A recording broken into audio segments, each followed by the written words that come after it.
Hello and welcome to Chicanime. My name is Lauren. Thank you so much for joining me today. I am going to be looking at a Charles Cornell video. This is the Attack on Titan theme did not need to go this hard. I love deconstructions of music. I find it very interesting.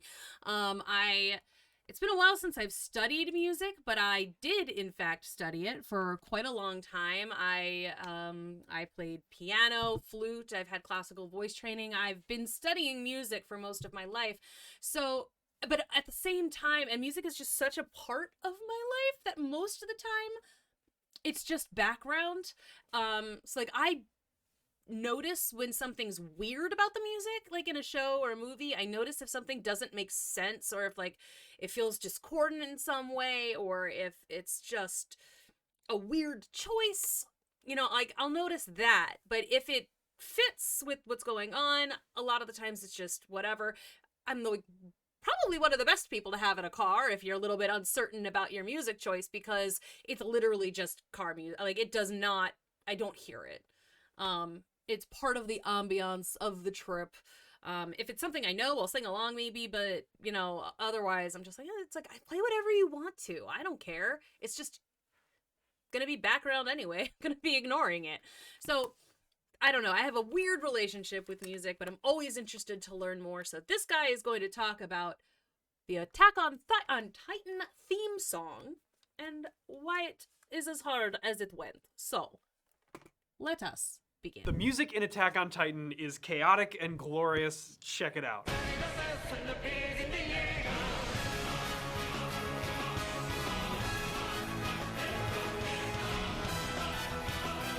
I did just do a video on the Attack on Titan openings, so you can go ahead and check that out. I did talk about the music a lot in that video.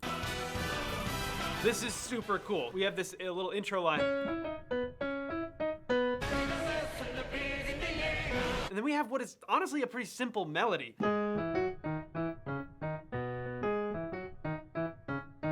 But we use some really simple chord changes and an incredible key change to make this sound absolutely iconic. Check it out. Excellent.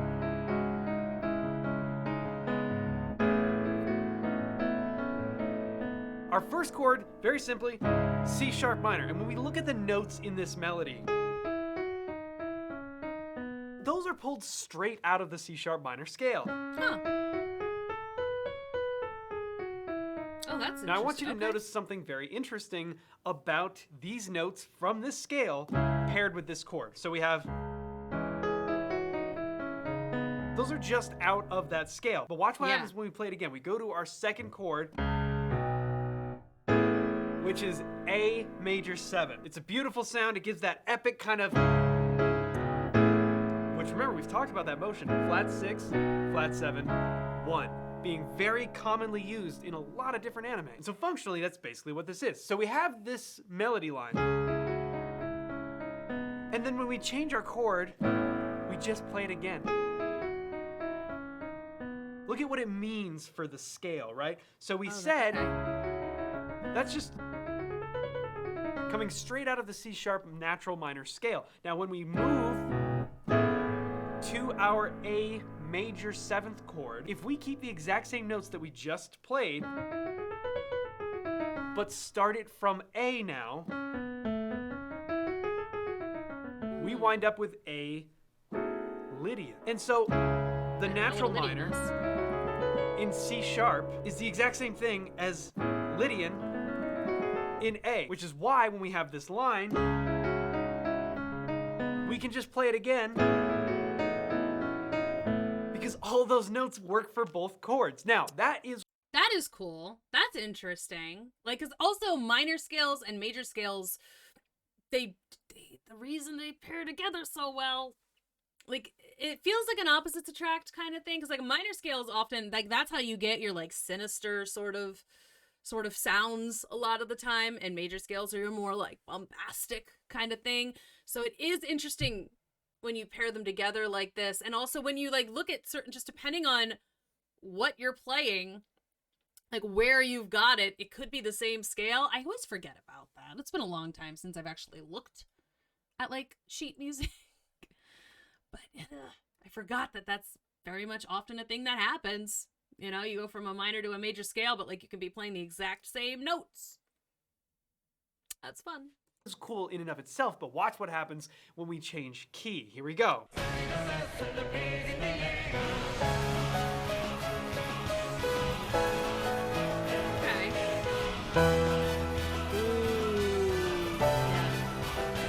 Check that out. We literally do the exact same thing again, only instead of C sharp minor to A major, we're gonna keep that same relationship, right? Which is a major third down, right? And we're gonna do that now, but we're gonna do it up a minor third. Stay with me here. So the next place we're gonna go is E minor. It's the exact same melody. We haven't changed anything. And we use the same relationship, go down a major third to C major 7, play the same line again. And again, we have the same relationship with the scales as well. E minor, E natural minor.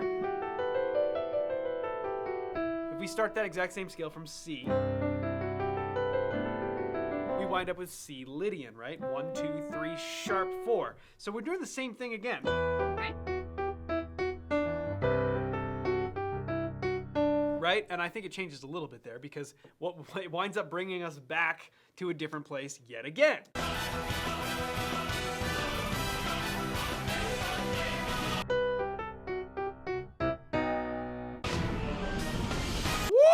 Hold on.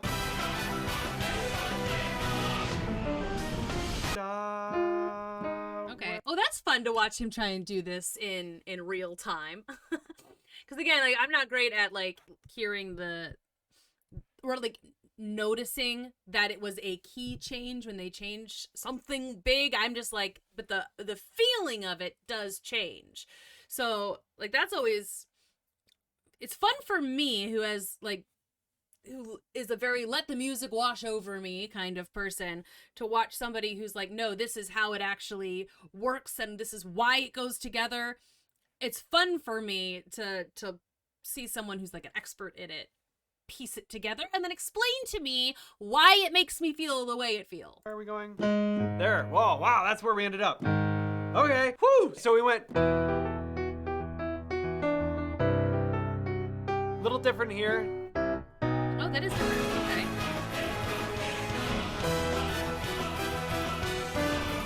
Oh, okay. I did hear it that time. All right.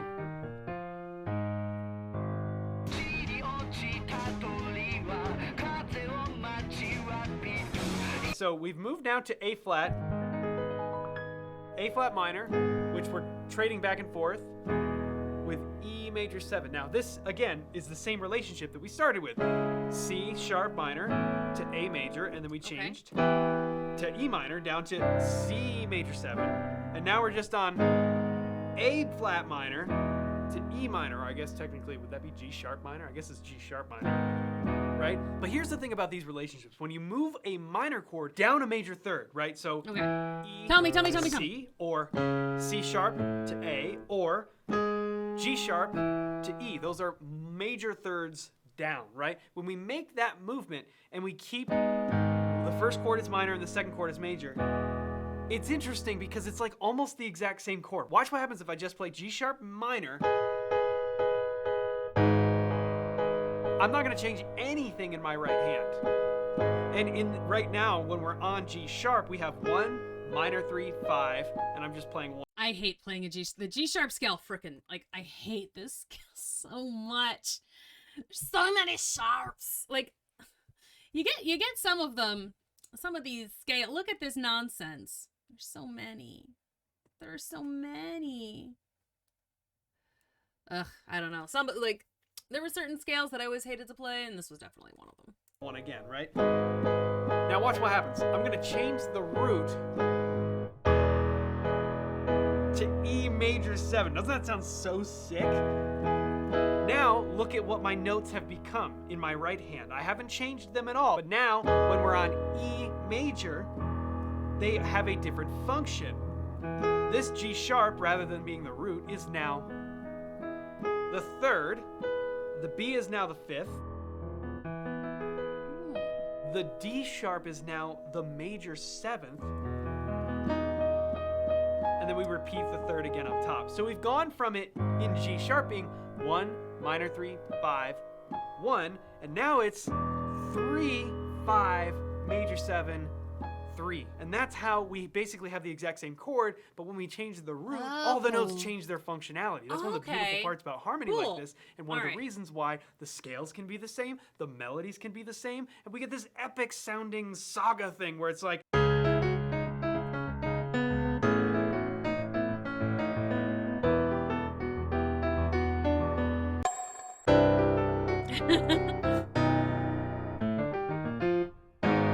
that is such a cool little interlude line. And now here we are in G sharp minor.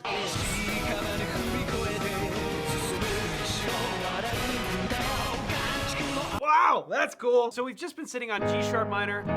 Again, he's getting like all excited about the notes, and I'm just like, yeah, this is what I'm like, just ready to rock, you know? And this is why I watch videos like this, because again, I'm just like, music, yes! And then he's like, this is why it's cool. And I appreciate that. E major 7, right? And then we have this, finally, we move out of it. We're gonna stay here on E major 7. We get D sharp, which is kind of like a 5 chord. Like if we were going back here, it's a 5, 5, 1, right? So we have, that's kind of what we'd expect to hear.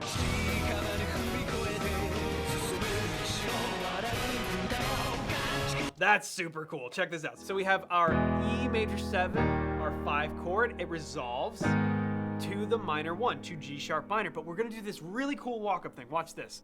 G sharp minor, F sharp major over its 3rd. We're gonna come back to this. B major, and then we have G sharp major over its 3rd, bringing us to C sharp minor. Let's talk about what all that means. Yes, Our please. main goal with this line, we want a consistent bass line. That's what we're designing all of our chords around for this little section. So we start here, and now we want to have certain chord movements. Those chord movements are essentially going to be as follows. G sharp minor, F sharp major. This is functioning as a 5 chord right now because we're going to go like a 5-1. So it's functioning as this setup for the upcoming B major chord. And now we're gonna do the same thing again with G sharp major, which is gonna function as a 5 chord for C sharp minor. Hear how each of those 5-1 resolutions is very compelling. We have, that sounds like a completion. That sounds like we're done. And then again, we have the same thing here. They lead together very well. But here's the thing. If I play all of those chords in their root positions, look at where our bass note is going. I'm going to play the roots in octaves in my left hand so you can see the direction. All right, watch this.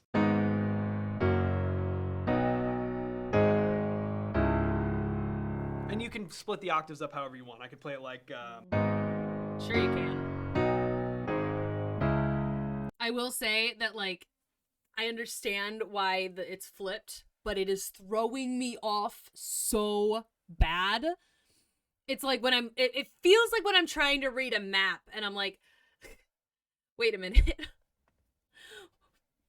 I'm going this way, but the map says I'm going this way, but I'm going in the right direction, but like trying to reorient like myself to whatever is on the picture, like if it's at all flipped, I am just so lost immediately.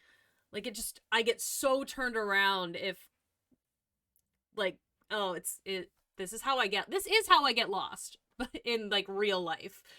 But like, it's also like the fact that this is flipped right now, it's mirrored. I'm like, wait, what? Like, you'll notice like this happens to me a lot with the camera too. Like, I want to move this way, but I'm like, no, the way I wanted to move was further away. And it's because again, I'm flipped. So it happens to me a lot. Regardless, things get flipped around and I get very confused. You know, and so theoretically, that's a pattern that we could imagine continuing. We go like this. We could just keep on going.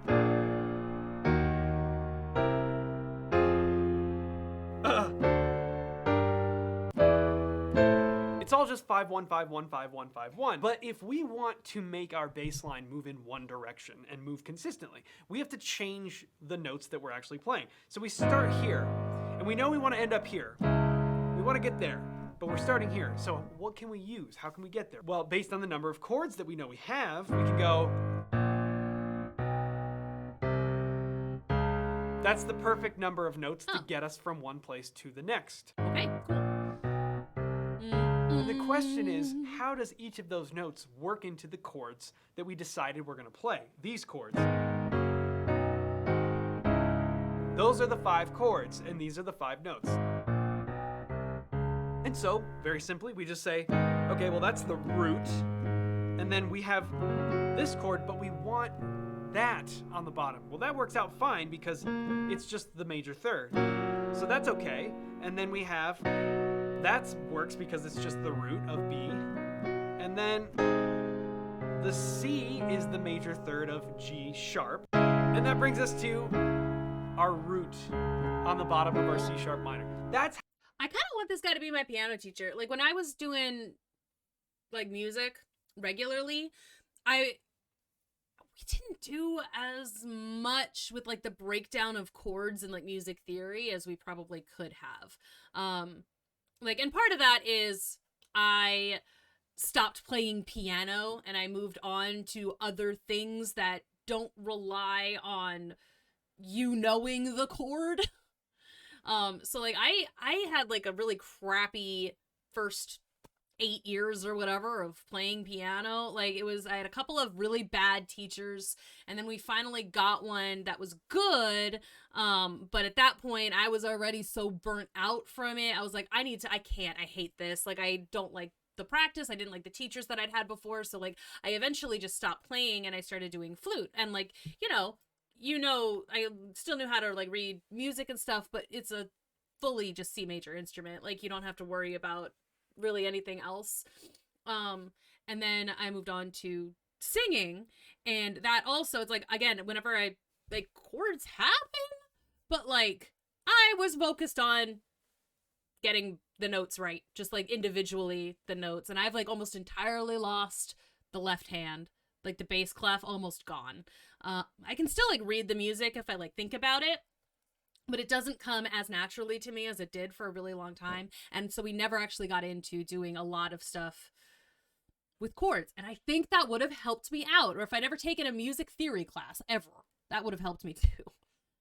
But anyway, this guy seems like he's a good teacher. how we wind up with this nice motion.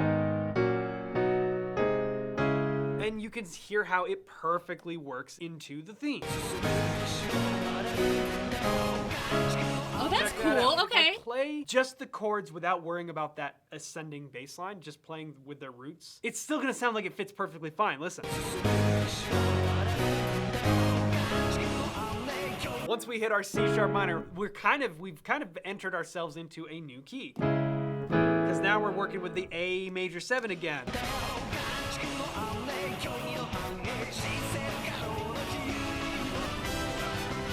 Do we play it? Woo! That final key change is the same. Going up.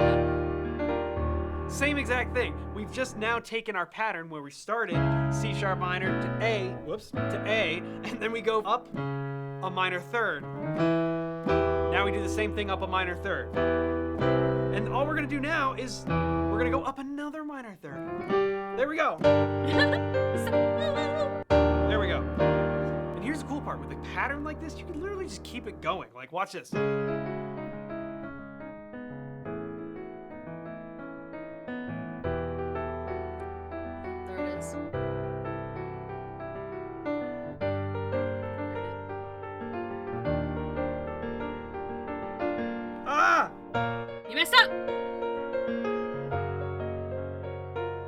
And then we go one more,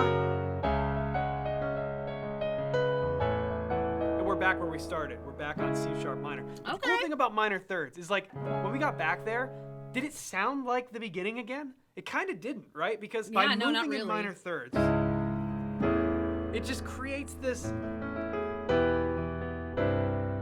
Our our ears almost get used to the new place, right? Very quickly. We're like, oh yeah, that sounds like it works. And then we go again, and we're like, whoa. And then for a second, we're like, yeah, that works. And then we do it again. Whoa! Woo! That was close. And our ears are like, I don't know where we are now, but okay, I'm making sense of it. And then when we go again,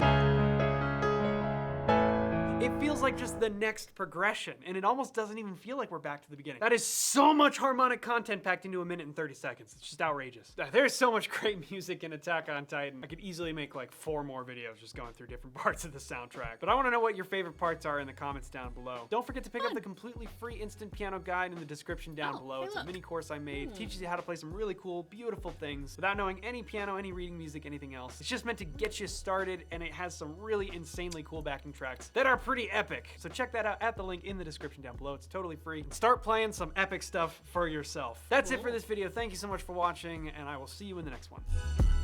Okay. I might have to grab that because I've got a keyboard that has gone sadly unused for far too long.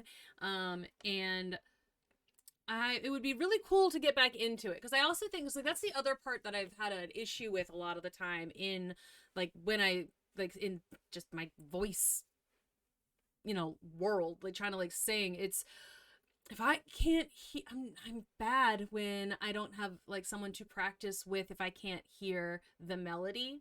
And a lot of the times in like really good music, the melody isn't super obvious except for the vocalist, and I'm just like I'm so bad at catching it and like hearing what the chords are supposed to be. And like timing was always a problem with me. I tend to rush. But that could be cool. That could be like a really cool thing that I could pick up. Ooh, I like that. I'm gonna do that. I'll download that onto my laptop, I think. Cause don't forget to like the video. If I download that onto my laptop, then I'll have it. And I'll just be able to have it with me wherever I go. So I think I'm gonna do that because that sounds awesome. Thank you so much for watching. I hope you enjoyed this. This is like a slightly different thing. I like looking at sort of the, you know, the why it works of music. I've always found that interesting, even though I never really understand it. But, and again, it's been a minute since I've like had to read any music or anything like that. And I need to, I think it would be fun to get back into that and just relearn how that works. Especially the bass clef, because again, I'm totally solid on treble. Like I can do that all day on the piano. Bass clef, I'm like, right. So slow. And also to retrain my hands to do 2 different things at once. Thanks again for watching. I hope you enjoyed it, and let me know what I should react to next. I will see you all in the next video. Bye-bye.